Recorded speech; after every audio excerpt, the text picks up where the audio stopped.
So Dune Sisterhood now has been renamed to Dune Prophecy. That has been such a troubled production to begin with. From the very beginning, it was just a mess. When a production changes personnel and focus like this one has, we're unlikely to get anything good. Honestly, it could be seen either way.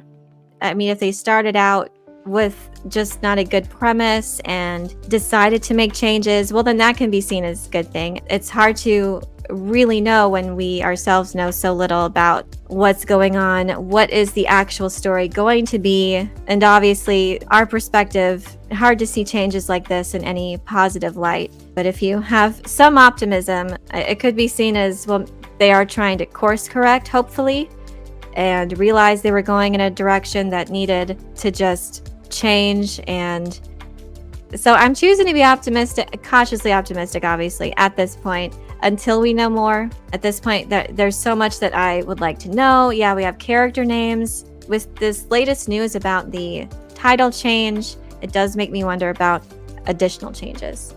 It's hard to be optimistic about these things, so I understand that for sure. We haven't had a good track record. A prequel TV show would be best served establishing all the different factions and politics of the Dune universe, helping allow general audiences understand the films and books better.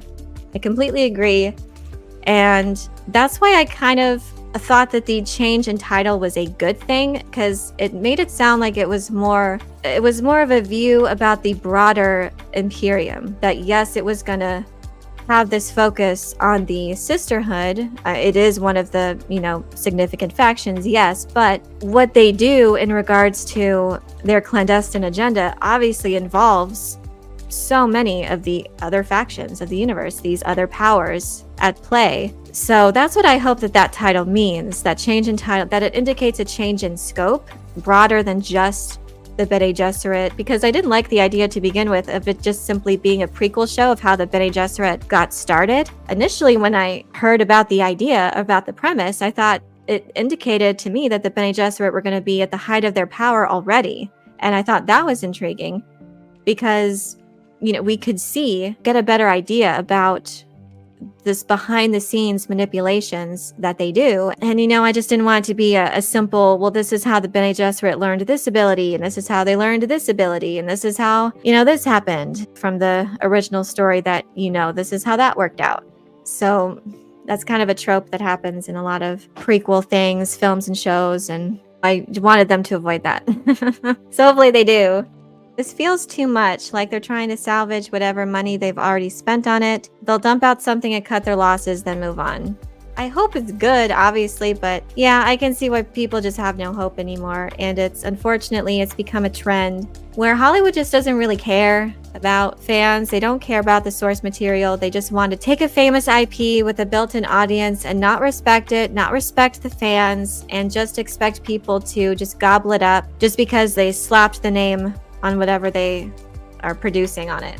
And we've just seen it play out right before our eyes. It's taken years, and finally mainstream media seems to be catching up on what we've all known for a long time. We've seen the crisis happen. So when we hear such troubled productions like this, it doesn't inspire confidence. Hopefully they're attempting to right the ship. That's me trying to find the silver lining. This is what Hollywood has done to itself, that you've kind of made this bed of where people just don't have confidence in you anymore. You've taken some of the most beloved IPs and just shown utter disregard to them, to the fans, time and time again. Star Wars, Doctor Who has seen its ups and downs, Star Trek, and Lord of the Rings. I'm sorry. Too many things to count, obviously. Smacks of Wheel of Time silliness to me.